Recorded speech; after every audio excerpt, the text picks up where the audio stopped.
Welcome to Keeping in Sync with Microsoft 365 for the week of the 21st of February. Starting over in Apps and Services. Microsoft is updating the user experience of the OneDrive Sync Activity Center on Windows and macOS to be more aligned with the Fluent design principles. What does that mean? Not much, just a few visual changes. The settings entry point is now in the top right corner of the window. There is a new command recycle bin in the footer of the Activity Center, which will direct you to a browser window of the OneDrive for Business Cloud Recycle Bin, and the account name will always be reflected in the title, even during error scenarios to better reflect which OneDrive account has errors.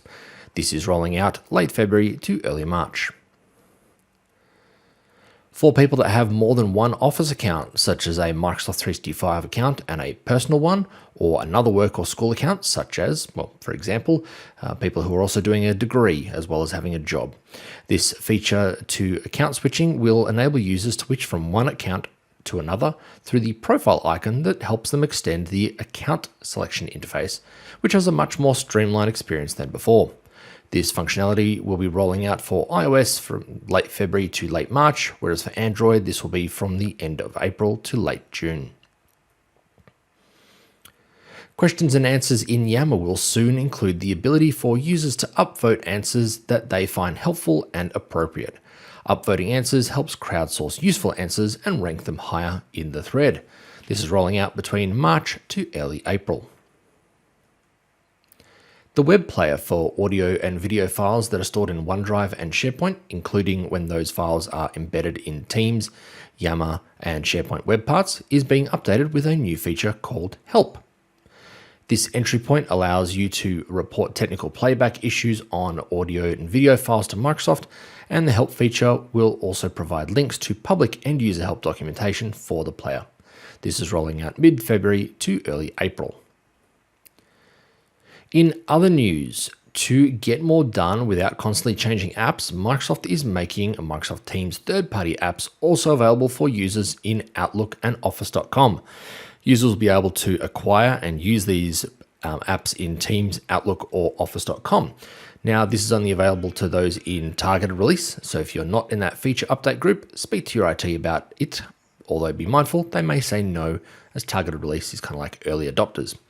Now, for those in targeted release, this will roll out to Office.com between late February to late May, and for Outlook from late March to late May.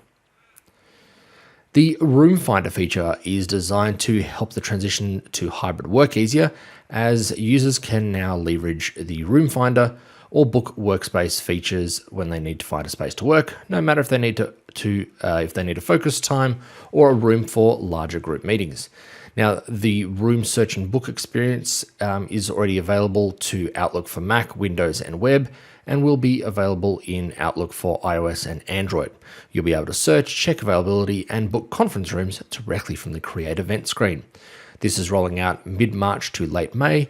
However, it does require IT to enable and configure it, so you might not actually see it. Over in Microsoft Teams, starting with the most important news, this update will have Microsoft Teams joining the rest of Microsoft 365, as well as Windows in updating all emojis and reactions to the new Microsoft Fluent emoji style, bringing users a more vibrant and expressive emoji experience, much like how I'm speaking now. This update will only change the styling of emojis and reactions in Microsoft Teams. There is no functional change to features. Yay. Rolling out late February to early March. I'm so glad they spent time on this.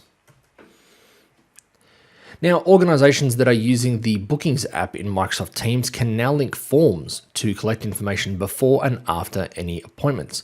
Now, two important things to note. This is only available in the Bookings app in Microsoft Teams, not via the web interface or Outlook on the web. Now, additionally, when you first try to link a form, it will try to create a Microsoft 365 group for the form data live in, which is good governance because most form data should live in a group location, not an individual user account. However, this does mean that if Microsoft 365 group creation is restricted in your environment, which again, good governance, then this won't work for you. Hopefully, at some point in the future, Microsoft will allow you to use an existing Microsoft 365 group or form. In any case, this new ability is rolling out mid to late March. Now, Teams Connect shared channels will be rolling out to public preview in the coming weeks. Shared channels is a new channel type in addition to the existing standard and private channel types. Shared channels enables you to collaborate seamlessly with internal and external partners beyond the boundaries of a team. Now, you can invite individuals or entire teams to a shared channel, and these can either be from your organization or from an external organization. Once added to a shared channel, external users can access the channel right from their Microsoft Teams account without having to switch organizations. This is actually a pretty big thing. Now, this public preview is rolling out late March to early April, so you might not actually see it for some time. And also, the functionality is disabled by default, and there's a number of steps that IT need to take, as well as governance and information security considerations, so don't expect to see it anytime soon. And lastly, there'll be a new filter within the chat app, which will allow you to filter for one-on-one and group chats with other users, allowing you to filter out meeting chats and chats with bots. This is rolling out early March to late May. And that's it for keeping in sync with Microsoft 365 this week.